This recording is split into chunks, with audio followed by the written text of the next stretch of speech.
Eder, McAllister. Io non ho mai sentito parlare fino adesso, questa per me è una novità assoluta.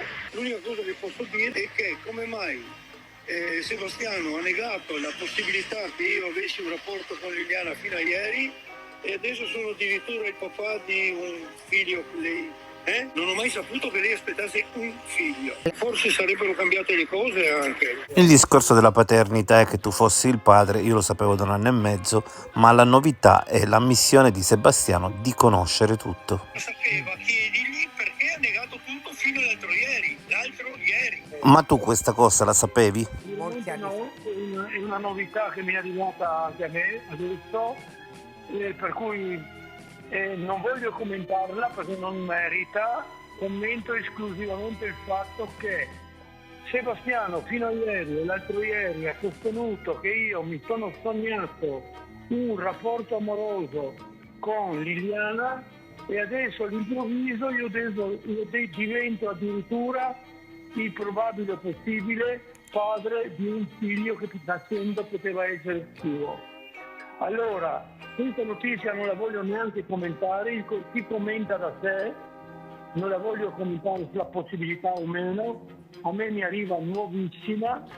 Io avevo sentito che Liliana aveva parlato con la stessa persona di cui Visentin adesso mette in bocca il fatto che lui l'ha fatta abortire, invece lei aveva detto, se non sbaglio, che Sebastiano non voleva altri figli, ne aveva già detto.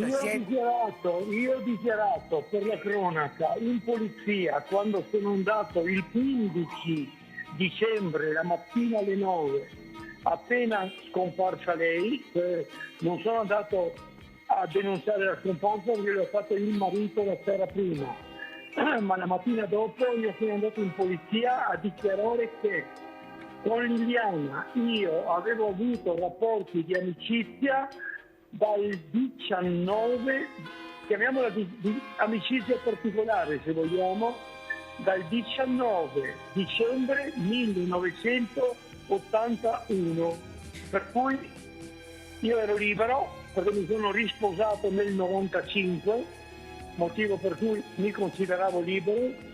Però questa notizia non la voglio neanche commentare, si commenta da sé, perché Sebastiano ha sempre sostenuto che io ho dichiarato di essere l'amante di Liliana vaneggiando, cioè era un'invenzione da parte mia. Uno fino a ieri dice che non crede, che io mi sono sognato le relazioni e subito dopo, 2 giorni dopo, esce incolpandomi, diciamolo così, di un'eventuale gravidanza di Liliana durante il loro rapporto, che Liliana lo tradiva anche quella volta, e se non era chiedetelo a lui, non a me, punto. Non voglio neanche commentare questa cosa, rifiuto di commentarla, punto. Va bene. E lui fino all'altro ieri ha sempre dichiarato che io mi sono sognato e si è tirato dietro fuori l'ero, ma è morta la moglie e mi consideravo libero di fare quello che volevo. E Liliana stava troncando con Sebastiano per venire a vivere da te. Io questo l'ho dichiarato in polizia il 15 dicembre 21, sarebbe successo 4-5 giorni dopo la sua morte in realtà, o la sua scomparsa. Che piega sta prendendo adesso questa vicenda? Diventa gossip a questo punto, invece che rimanere seria com'era. Io ho dichiarato subito che Liliana aveva intenzione di lasciare il marito, sarebbe successo pochi giorni dopo e non ho capito come. Per 2 anni o più lui ha detto che io sognavo, vaneggiavo, adesso all'improvviso divento addirittura il papà di un figlio che avrebbe potuto essere lui suo. Questa intercettazione è chiaro che prende valore proprio alla luce del fatto che Sebastiano ha sempre negato questa relazione tra Liliana e Claudio. È stato Sergio a sentire l'esigenza di chiarire, visto che la narrazione del marito è deragliante e continua ad essere piena di vuoti, e per cui ecco ci ritroviamo qui oggi a commentare questa notizia di questa intercettazione che poi non è l'unica, perché in realtà nella stessa intercettazione, sempre un ambientale, sempre del 5 marzo, Sebastiano dice all'interlocutore di avere ancora delle foto di Claudio Stertin con Liliana, parecchie, tra l'altro dice, ma che queste si trovano negli hard disk sequestrati, e sempre in questa intercettazione si preoccupa circa il fatto se la difesa Resinovic abbia visto il contenuto del materiale sequestrato. Quindi insomma sono contenuti che hanno a nostro avviso un importante valore probatorio. Cioè, a me sembra che Gabriele ha detto già tutto, non serve a commentare altro, secondo me. Non ci sarebbe da piangere, sarebbe da ridere. Noi chiaramente dell'esistenza di queste intercettazioni lo sappiamo da tanto tempo, e proprio perché si trattava di fatti privati, intimi di Liliana, abbiamo sempre rispettato chiaramente questo. Sergio ha ritenuto di riferire queste informazioni, pertanto io mi sto chiaramente limitando a commentarle, no? A dare il punto di vista della difesa, quindi ci tengo innanzitutto a specificare questo, ma Sergio, se ha riferito questo è proprio perché è alla ricerca della verità, per cui dice, visto che il marito e la narrazione del marito è deragliante, piena di vuoti, ancora non conferma questa relazione, si è sentito insomma di dover intervenire in questo senso, proprio perché insomma si metta la parola fine. Si bloccava talmente tanto Liliana, se posso dirlo, tanto l'avversario, che nell'ultimo mese, cioè tutto dicembre vuol dire fino al giorno 14, quando lei è scomparsa naturalmente, ci sono 2 settimane, 14 giorni. Per 7 giorni loro sono stati via da Trieste, 1, 2 e 3 dicembre, 8, e poi nuovamente verso il 11, 12, 13, cioè 7 giorni su 14 erano assenti da Trieste. Negli altri 7 giorni tra di noi, a parte i molti messaggi WhatsApp che sono reperibili, sono intercorso in tutto 17 telefonate, 17. Lei ha chiamato me 14 volte, io ho chiamato lei 3. Allora lei era talmente terrorizzata, dice lui, che è rimasta lì ad ascoltarmi io che la terrorizzavo per 16 minuti filati dopo aver chiamato lei. Tanto vale uno così, gli chiudi il telefono, gli sbatti il telefono in faccia. Il pomeriggio di quel stesso, non pomeriggio, alla 1, 4, meno di 5 ore dopo, lei dalla sauna mi manda un messaggio che dice: un relax, pensando a domani, amore mio. Lei non era in casa come ha inserito lui, come una tigre in gabbia che cammina avanti e indietro per 50 passi col telefonino in mano in quei minuti, ascoltando uno che la terrorizza, ma era viceversa in via Giulia 77, che è il Giulia per Trieste, lo conoscono tutti, ipermercato in alta via Giulia, per cui a circa 500 metri da casa. Stava camminando sul marciapiedi di fronte al numero 77, il tunnel è quello, lei aveva già deciso di comunque separarsi dal marito. In quel periodo, a parte il fatto, io devo aggiungere un'altra cosa, in 40 anni più noi non ci siamo mai persi di vista, il che vuol dire poco o tanto. Prima. Seconda, dal gennaio del 21, dal gennaio, morta mia moglie, lei si è trovata praticamente per conto mio una strada aperta che era chiusa fino ad allora. Mia moglie è morta di Covid purtroppo, lei era al funerale, e ci siamo rivisti, non visti, ci siamo rivisti, eccolo, e lei più volte mi ha detto: io me ne andrei anche da casa, ma dove cavolo vado? La casa è mia, sono io che ho in mano l'affitto, le bollette, era fermamente intenzionata di fare quello che ho detto. Io lo ridirò fino alla morte. Lei era pronta a trasferirsi in casa mia dopo il 19 dicembre. Il discorso della paternità è che tu fossi il padre, io lo sapevo da 1 anno e mezzo. Io non voglio dire niente, neanche commentarla, dico solo però una cosa importantissima secondo me. Siccome sono fatti 35 anni fa o più, non meritano neanche da parte mia almeno di essere presi in considerazione. Se però Visentin dice che potenzialmente potevo essere io il papà di quella creatura, e con quale lucidità ha negato fino all'altro ieri che io non potevo essere l'amante di Liliana, visto che io mi sono professato tale? Domanda, dove c'è l'incongruenza? Visentin in questi ultimi paio d'anni veramente ha detto tutto e il contrario di tutto. La finiremo o no? Io sono veramente in qualche maniera schifato di sentire certe argomentazioni, perché Visentin fino all'altro ieri ha dichiarato che io mi sognavo i miei rapporti con Liliana, me li sognavo. Se uno è capace di lasciare incinta una donna sognando, mi sembra che siamo al limite del no gossip, giustamente, della fantascienza, se vogliamo.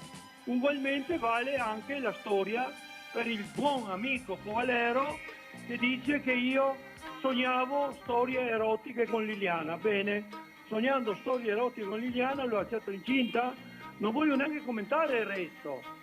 Secondo me questa notizia per me, io l'ho appresa adesso, non ho mai saputo né immaginato che Liliana potesse essere rimasta incinta da parte mia.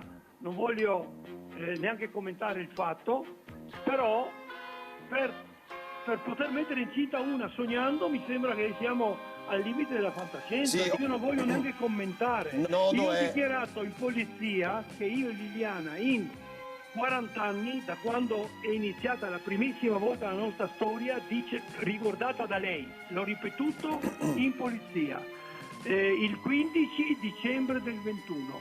Lei mi ha ricordato che noi abbiamo avuto il nostro primo incontro d'amore il 19 dicembre 1981. 40 erotti anni fa. E io ho dichiarato in polizia che io con Liliana, in tutti questi 40 anni, non ci siamo mai persi di vista. E questa è una realtà, una verità assoluta. Che dopo il perdersi di vista può voler dire tante cose, è un altro paio di maniche. Io non ho mai perso di vista Liliana, ci siamo sempre, se non incontrati, telefonato, mandato gli auguri dei rispettivi compleanni per 40 anni di fila. Punto. Solo questo volevo aggiungere. Ma tu questa cosa la sapevi? Certo che no, l'ho appreso adesso, perché non penso che Gabriella Marano informa a me di quello che loro vogliono fare. Ok. Mai accennato a me Liliana di essere rimasta incinta, mai. Non incinta di me, incinta in assoluto. Cioè perfino senza voler dire questo è figlio tuo. Io non ho mai saputo che Liliana è rimasta incinta, l'ho appreso adesso. Come mai questa notizia esce proprio ora? Secondo me soprattutto per dimostrare una volta di più, se ce ne fosse stato bisogno, che in questi paio d'anni Visentin ha raccontato tutto e il contrario di tutto. Lui si è sperticato fino all'altro ieri di insistere nel dire che la storia mia con Liliana, io mi ero professato amante, quantomeno per questi ultimi paio d'anni, per dire, da quando loro sono tornati dalle ferie in poi, da quando noi avevamo deciso congiuntamente di riunirci, per capirci, lui ha smentito tutto perché io raccontavo panzane. La nostra storia per lui era una cosa inventata. Io invece, proprio per questo motivo, prendo per me quello che mi sta bene, cioè il fatto è che Sebastiano non poteva non sapere della nostra relazione, punto e basta. Del resto non mi interessa, sono illazioni, gossip, chiedetelo a Sebastiano. Non ho capito perché lui tira fuori questa storia, oppure questa storia viene fuori anni dopo. Non mi interessa più di tanto, veramente no. Se fosse qua Liliana allora era un altro discorso. Ma così lo dice lui, amen. All'epoca dei fatti eri già sposato. Certo, ed è per questo che io non voglio mischiare le due cose. No, non ero sposato. Nell'85 io ero ben che separato da mia moglie in attesa di divorzio e mi sono risposato nel 95. E in quel periodo io conoscevo Liliana e qualche volta ci frequentavamo, perché no? Non posso negarlo, perché no? Nel 93 io non ero sposato, mi sono sposato nel 95. Quindi ci vedevamo ogni tanto. D'altro canto, io non posso, cioè la storia, questa storia, a me mi arriva nuova oggi.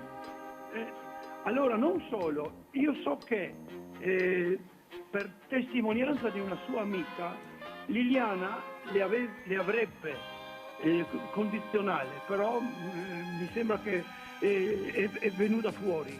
Liliana le avrebbe detto che Sebastiano non voleva figli perché ne aveva già 2. Parola di Liliana, almeno questo mi sembra di aver sentito. Comunque, a parlare oggi di storie di 35 anni fa, a cosa serve? Serve esclusivamente, per non dire soprattutto, per me, a dire che io con Liliana mi frequentavo, perché no? Cioè ci si vedeva, perché in rapporti non ho mai perso il contatto, in parole povere. Io questo l'ho dichiarato in polizia.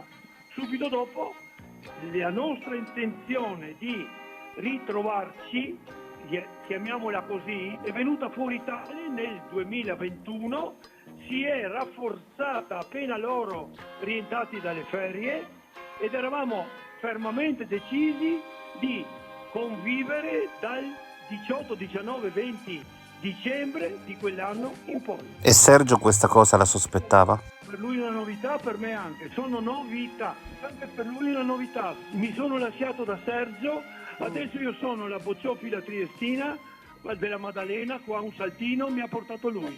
Abbiamo parlato fra di noi mezz'ora fa. Io non ho mai saputo che Liliana fosse rimasta incinta da chi che sia. Hai mai avuto il dubbio che potesse frequentare anche altre persone, Liliana? Io metterei una mano sul fuoco, però dopo la posso bruciare, non so cosa dire. Veramente non voglio parlare così, perché sennò può finire che la donna nella quale io credevo si presenta sotto un'altra luce. Non voglio sicuramente approfondire per niente. Per me se cioè non so cosa dire. Io so di una uscita di Liliana con un'amica che gli ha detto come mai non avete avuto figli, e Liliana le avrebbe risposto Sebastiano ne ha già 2, non ne vuole altri. Che piega sta prendendo adesso questa vicenda? Questo qua può diventare, ecco perché non è mai stato un altro dei moventi eventuali possibili di un eventuale delitto. Il primo sarebbe quello economico, che io l'ho già sbandierato e lo dirò in eterno. È entrato in possesso di 2/3